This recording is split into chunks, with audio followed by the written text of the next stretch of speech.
では時間になりましたので、そろそろ始めたいと思います。次のセッションはトーマー・ガブルさんで Scala Refactoring for Fun and Profit 楽しく役立つスカラリファクタリングです。よろしくお願いします。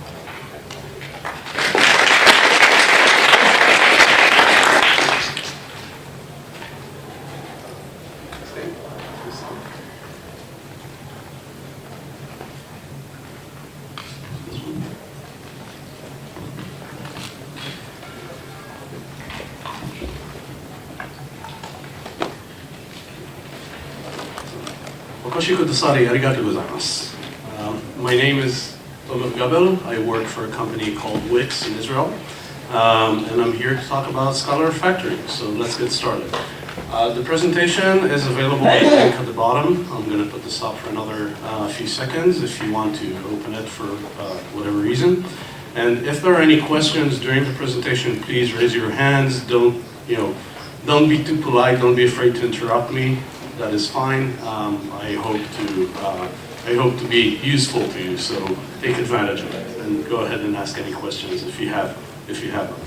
So, what we're going to be doing for the next 40 minutes or so is we're going to be looking at a few examples, two major examples of Scala code that bears refactoring, two categories of issues with Scala code. And we're going to be trying to figure out if there are any patterns or anti-patterns that we can learn from and how to tackle them with code. We have a nice code base called Scala Chess, which is the example that I'll be using. It's an open source library in Scala that provides a domain model for chess. It's production code. It's been around for a while, so it has evolved over time. Which makes it a good representative code base for refactoring. And I didn't try it, so it's also a good candidate for refactoring. So let's get started. The first category that we'll be discussing is something called stringly typed. Now, this is a good definition, as good a definition as any for what stringly typed means.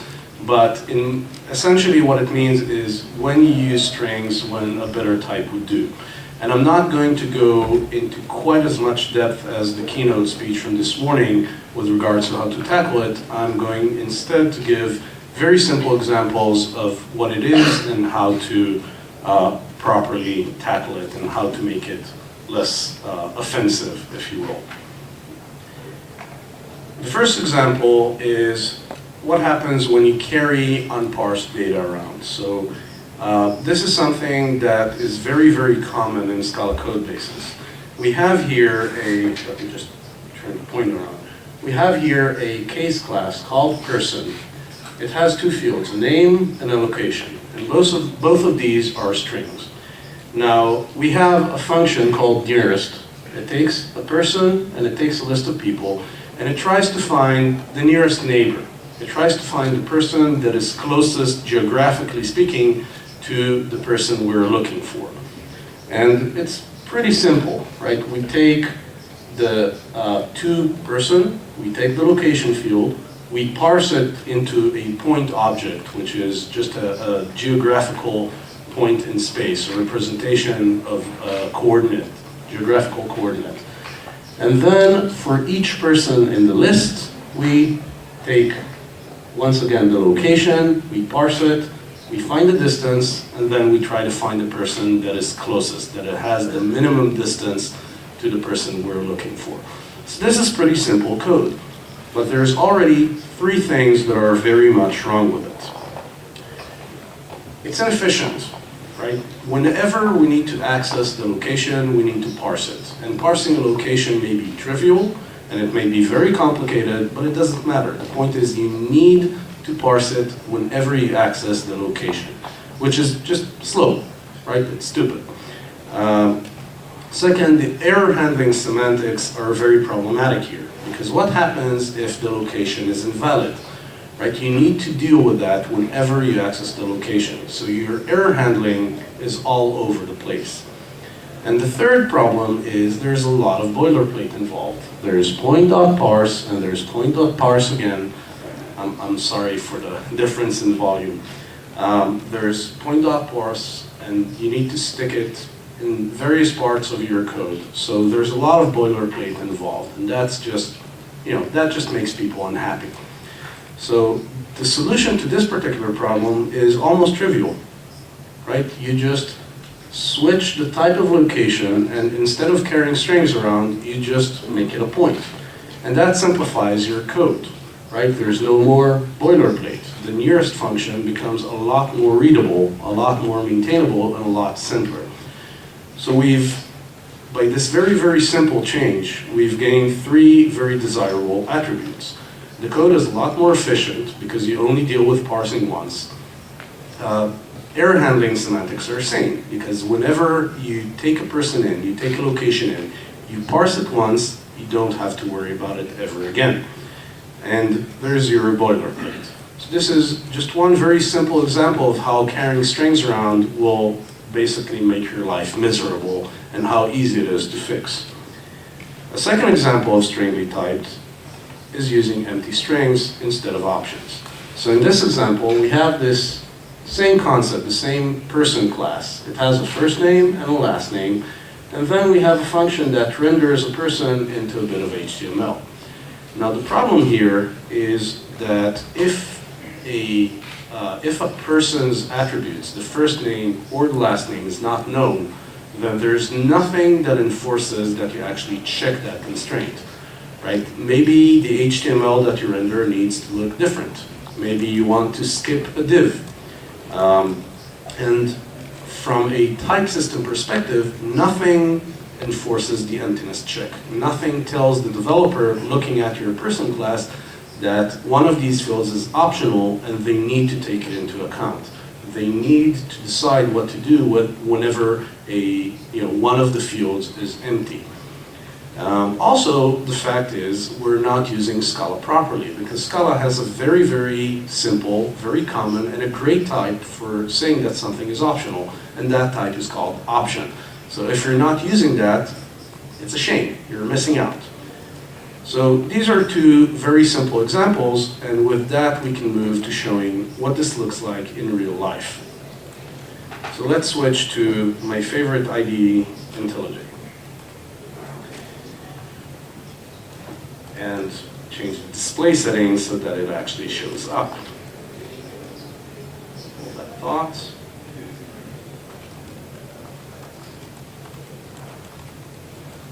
Okay. So what I have here is the Scala chess library open as an IntelliJ project. Now, as you can see, there's a lot of code here, lots of classes, lots of stuff. We're just going to be focusing today on 2 of these files. And these are OpeningDB and openings. A bit of context. Scala Chess is a chess domain library. So it actually represents a chessboard. And a chessboard has pieces, and these pieces have colors and roles. Right? You can have a white piece or a black piece. You can have a king or a rook or any of the other pieces that are in a chess game.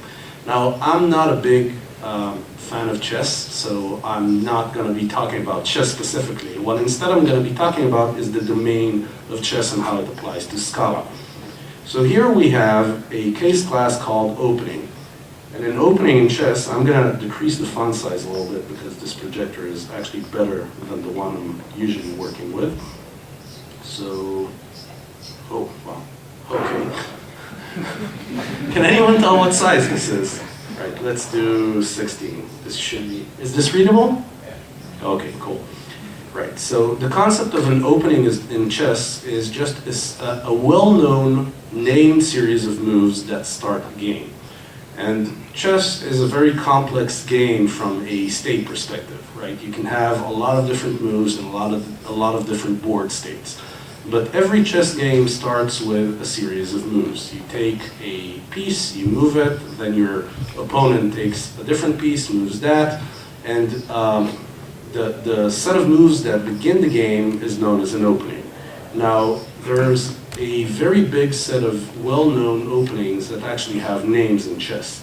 So if you talk to chess aficionados, you can actually use something along the lines of, I'm going to be using the Alachin defense, assuming I'm pronouncing it right, as my favorite opening.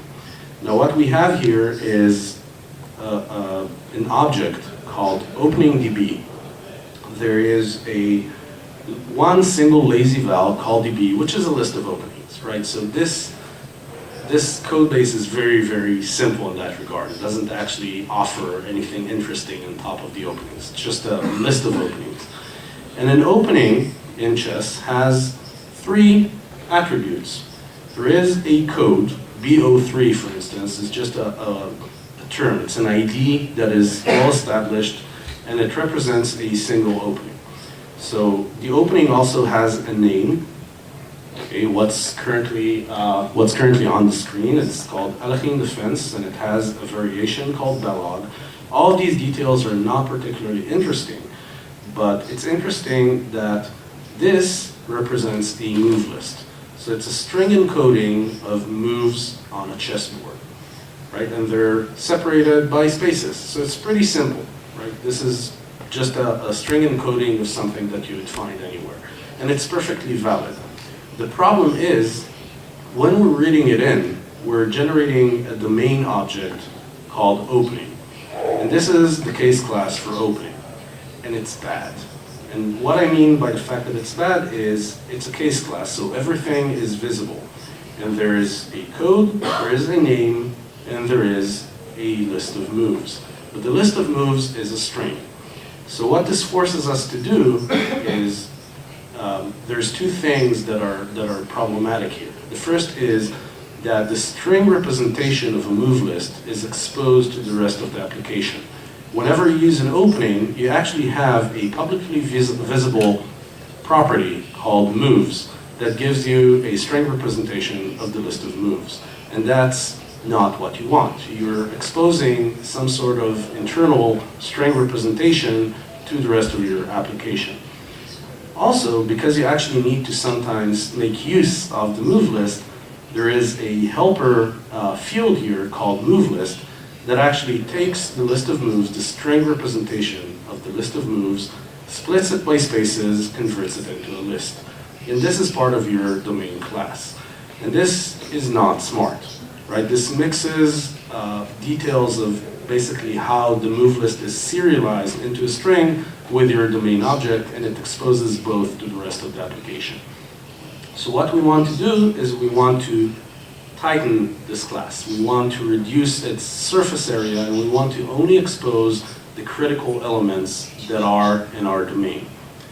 So let's do some quick refactoring. The first thing we want to do is we want our domain object called opening to not expose the move list as a string. Okay, that's just insane. You don't want to ever do that. So let's instead take in a parameter and call it move list, which is a list of moves. Now, it's true that moves are currently represented as strings, and that's probably not the best idea either. But this is a new code base for us. We haven't seen it before. We just want to refactor it to make it simpler. So we're not going to go too deep into the domain model. There's probably some representation of move that you can find later on, so you can go and refactor it further. But to start with, we'll just turn it into a list of moves. Now, for obvious reasons, this move list is no longer required. But we need to have some sort of helper method that will help us parse a string representation for a move list. So let's create a companion object. We'll call it opening because it's a companion. We'll add a method called parse. This method will take the details that we need as they're represented in our openings DB, right? So we have our code, our name, and our move list. And those are the exact parameters that we're going to be taking in. And it returns a parsed opening, a parsed domain object that is as pure as we can get it. And we can also make use of nice Scala features like named parameters. So we have the same code, we have the same name, but instead of providing the move list as a string, we just do the parsing externally. So the move list just takes the same parsing code that we already had and just moves it to a separate construct that keeps our domain object as pure as possible. Right, so this is a very simple refactoring that already makes our code a little bit simpler, because whenever someone uses an opening from outside of this class, they don't get to see the string representation. They only get to see the meaningful properties that we have.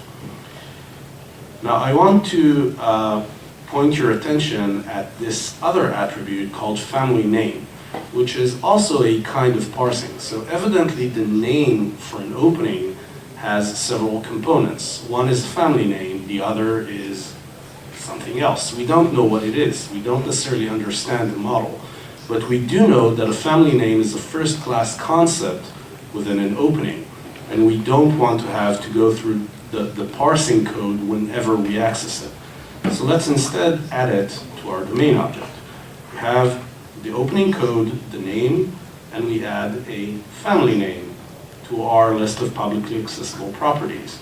And then, just to keep things a little bit tidier, we also indent them properly.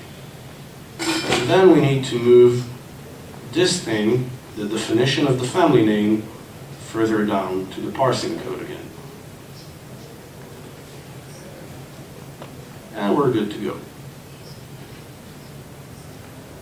What this allows us to do is it allows us to keep our code clean. So just to make sure that we didn't screw anything up, we'll run SBT and we'll compile our test code. So I have SBT running here, and what I'm going to do is I'm just going to run test. I want to make sure that all the tests pass because this is refactoring. And now we can see that our code does not actually compile. And that actually is telling. This is a good thing where our change results in uncompiling code. So let's have a look at what does not compile properly. We have here an error in openings.scala, line 33. So we go back to IntelliJ, we head to line 33, and what we have here is a bit of a mess, right? We have a lot of code that does a lot of different things, but all we're interested in currently is what broke. So I'm going to add a bunch of lines just so you can focus on the right bit of code. And we have here a pattern match, right? We're deconstructing the opening object into its various constituent parts. And we're extracting the code and the name. So there's two ways for us to handle this. Evidently, the code here doesn't care about the family name, and it does not care about the move list, because it uses a wildcard, it uses an underscore. So we can either add another underscore, which makes everything line up and makes our code compile. But I would assert that we don't actually need this pattern match. It doesn't add any value. It just confuses the issue. Instead, what we can do is just take an opening and just reference the various components directly. And we no longer need the deconstruction. Furthermore, we can see that what we have here is another bit of parsing, right, which we don't want to have. This is probably some historical artifact resulting from the fact that this is pretty old code, right, and stuff had been added to it over time.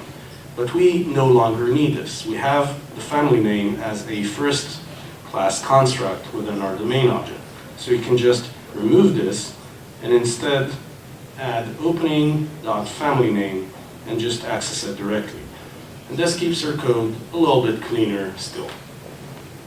Right? What we've gained is a simpler domain object that gives us access to all of the different bits and pieces that we actually need and does not carry any unparsed data around, which is a good thing. So error handling semantics are better, less boilerplate, less code, mixed into our different, the different parts of our code base. So this is a good thing. Now let's clean up the white space, and we're done for now. Right, so this is just one simple refactoring that removed a lot of cruft from our code base. Let's make sure this compiles. Hint, it's not going to compile because there is another error. in the same file, line 66. What we have here is another instance of pattern matching where we're deconstructing the same opening object. And here it's even worse, because whereas before we had a pattern match that actually gave meaningful names to the various parts that comprise the opening, what we have here is opening, and we give the code the name A, and we give the name of the opening the symbol B.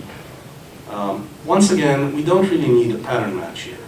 We can just give the opening a name, and then say opening code maps to opening.name, and that's it. Right? This makes the code, once again, I feel, a little bit more readable and a little bit more maintainable. So it's less messy. Any questions so far? No. Okay, so let's move on. This has been just one simple refactoring that hopefully has already made our code easier to resolve. Running the tests, and I screwed, oh yeah, one thing I forgot to do that is very critical. I added this parse method, but I forgot to change the opening DB. It still uses the constructor for the opening domain object. So what I'm going to do is I'm going to do a massive search replace, and I'm just going to change every call to the opening constructor to the parse method instead. Quick question. Yes? You get a microphone or the... Pick one. Either that or I'll repeat it. So the alternative to this would be to define an alternative constructor. Why do you choose this variant? Okay, so that is, I feel, a very good question. There's actually two alternatives. I could define a factory method within the companion that looks like a constructor, or I could actually have a constructor overload in the opening class. The reason I think neither of these is a good solution is because semantically what I'm doing here is I'm not constructing an instance of opening, I'm actually parsing some stuff. So I want to give it the right name. I want to make sure that whenever someone looks at this code, they know that what happens here actually involves parsing. So this is not representative of the domain object called opening. Instead, it parses a bunch of strings and generates the correct domain object. So this is an aesthetic judgment call, but I feel that it makes the code a little bit simpler to reason about. Sure. Any other questions? Right. Okay, let's just make sure that the code tests correctly. If it compiles, it's probably going to test correctly, so we're going to come back to the test results when they're ready in a little bit. Okay, things are running. I'll save you the time. You don't have to stare at the test running. It tests. It's fine. Right, so moving back to our slide deck. Right, this has been a simple example of stringly typed constructs in your code. Don't do that. It's not worth it. The other type of problematic Scala code that you often get, especially with people who are relatively new to Scala, is something that I term collective abuse. So Scala's collection library is famous or infamous, depending on who you ask, for being very, very, very powerful. It has a lot of features, a lot of different collections that you can use. It is a very, very important part of the Scala library. But Scala also has a lot of different built-in features. It features functions and partial functions. It features tuples. It features case classes. So between the collection library and all of these features in the Scala language, it's very, very easy to abuse the collection framework, which results in completely unreadable, unmaintainable code. So to give one, I'm going to give two kind of common anti-patterns and show how they can be tackled, and then we'll show a real-world kind of refactoring of horrible collection code. So the first anti-pattern is having too many inline steps in your kind of collection pipeline. So what we have here is a bit of sample code. It's pretty synthetic, but it's I think, representative of the sort of problems that you would encounter in a real Scala code base. We have a list of actors, and each actor is a tuple. this is not a trick question, right? There's nothing tricky about it. The tuple represents an ID for an actor, which is an int, a name for an actor, which is a string, and the score or popularity score for an actor, which is a double. So what we have here is a function called bestActor. It takes in a query, and it just returns one actor that matches the query and has the best score. But what I just said is a description of what the function does, but it's very, very hard to understand the way the function is written right now. Right? We have actors, .filter, .sort by, .map, .head option. It's really, really hard to see what this function actually does and how data flows from one step of the pipeline to the next. So this is not a very good way to write code. And there's really two ways to solve this. The first is to simply name intermediate steps. This is the exact same code. I haven't changed anything. I've only given names to the different stages in the pipeline. So now we have the same list of actors, we filter it by something, and the resulting collection is something that I gave a name to. I called it matching. Now, just by looking at this, you can clearly tell that this thing generates a list of matching actors. The second thing I do is, once again, I split this thing and I run some sort of collection transformation, but I gave it a name. I called it best by score. Once you see that, it's pretty easy to see that what it does is it takes the matching list of actors, it sorts them by something. This is still not particularly nice code, but at least it's readable. You have enough context to understand what it does. And it takes the head option. So it's, if there is any matching actor, it gives you the best actor by score. And finally, I have to give the ID, so I just map it through an extractor that takes the first component of the tuple, in other words, the ID for the actor. So just by giving names to intermediate steps, the code is already a lot more readable and a lot easier to understand, a lot easier to reason about. So this is one technique that helps. Another technique that helps is dealing with tuple overload. So another problem with this bit of code is that there's 1, 2, 3, 4, 5, at least 6 underscores in this code, and it's really hard to understand. Even worse, it's not only that you have underscores, because it's a tuple and you need to access different parts of the tuple, you have underscore dot underscore 2, underscore 3, underscore 1. It's just really, really, really hard to understand what is going on here. So the solution is actually really, really simple. Use a case class. Right? Classes in Scala are cheap, and more importantly, they can also be limited to any scope you like. You can define a class in a different class. You can define a class in a function, in any block really. So having this case class doesn't even mean it needs to be exposed from your code. You can just use it internally to make your code a little bit more readable. And contrary to Java, defining a class in Scala, especially a case class, is just one line, right? So it's really, really cheap. You don't have to work very hard to define a new class. So just use more classes, right? We defined a case class called actor. It has the same 3 fields, an ID, which is an int, a name, which is a string, and a score, which is a double. And there is the exact same code, the exact same set of transformations over your collections. And now, without even having to name intermediate steps, the code suddenly becomes dead simple, right? We have this filtering where the name contains the query. We sort by minus score, which means score in descending order. We map to an ID. It's very, very simple to understand what this code does. So between these two techniques, naming intermediate steps and using case classes effectively, you can pretty much break down any kind of long-winded collection framework usage into something that is a lot easier to understand, a lot easier to reason about. So let's see a real-life example of this. Once again, same code base, same concepts, even the same class. We're going to be looking at the openings class again. So switching back to IntelliJ. Yep, shows up. The font size is still sufficiently big.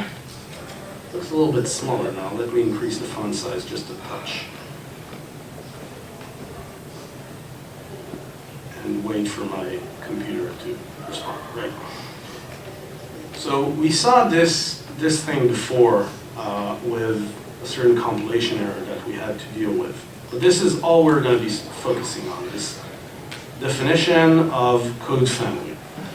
Now, just by looking at this, just by looking at the name of the value and the types, we can tell that code family is a data structure that maps an opening code to some family in the context of a chess opening, right? And we don't know the details, but we have just a little bit of context that we can start working with.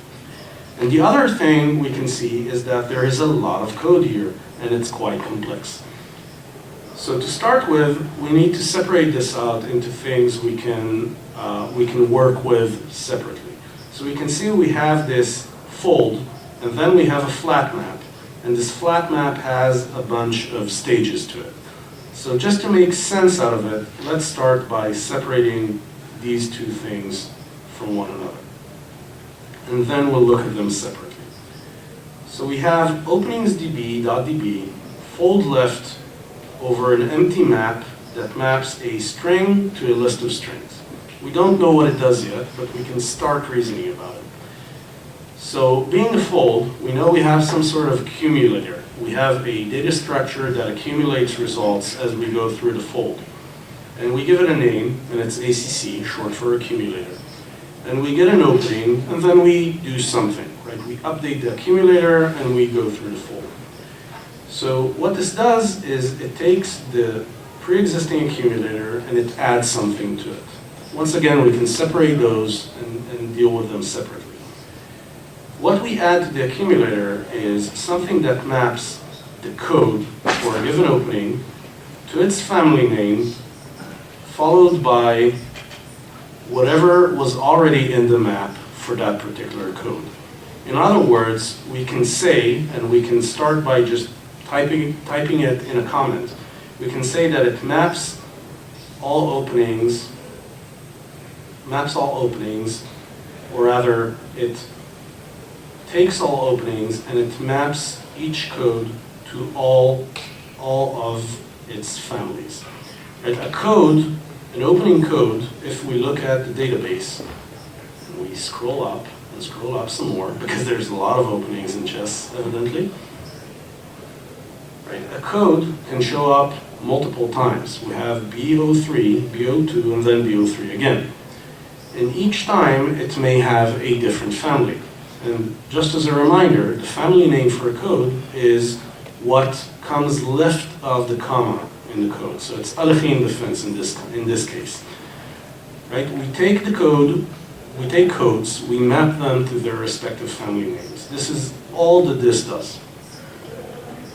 The second phase is a little bit more complicated. We flat map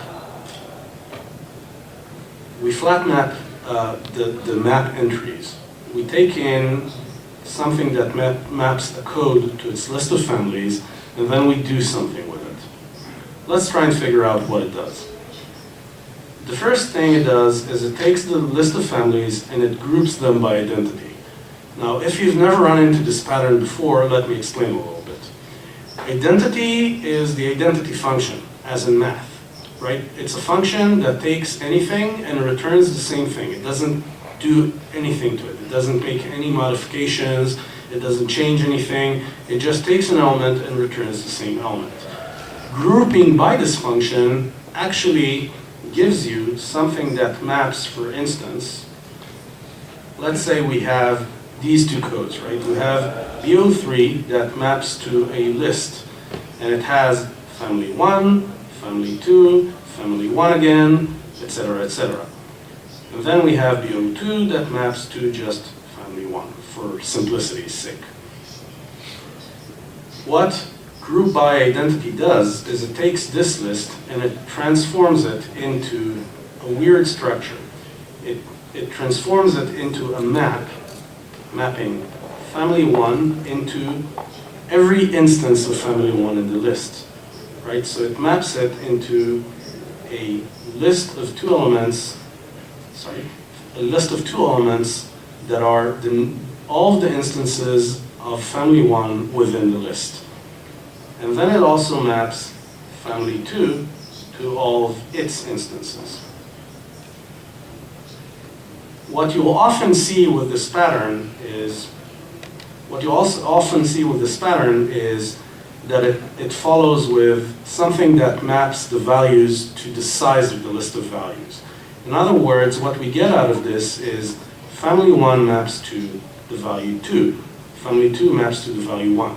So what this pattern does is it actually just gives you a mapping of the different keys to how many times they show up in the list, right? It maps family 1 to 2 because family 1 shows up twice.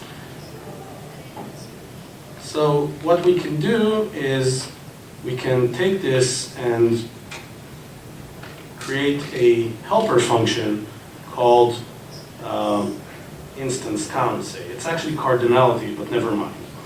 Instance count takes a list of strings and it returns a map from string to int, and it does the same thing. Group by identity, map values to size. And then we can replace this weird bit of code with something that actually has proper semantics. And we've already eliminated 2 phases. Hooray for us. Now let's try and figure out what else happens here. We take the instance count map, we do a toList, and we sort by the thing on the right-hand side of the tuple. In other words, what this does is it takes the map and it gives you a list that has at its head the family that shows up most often. So what we actually want is, and then just to add insult to injury, it takes the head of that. So what we actually want is we just want the best instance out of such a list.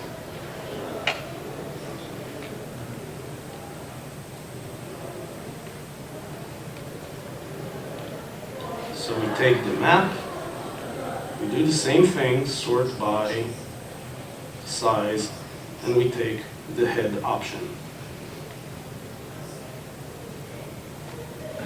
Now we've broken it down some more. We take the best instance out of the instance count of the family, and we've eliminated 2 extra steps. One thing we didn't do is we're not actually interested in the count. We're only interested in the family name. So we just map it. But then we've eliminated another map.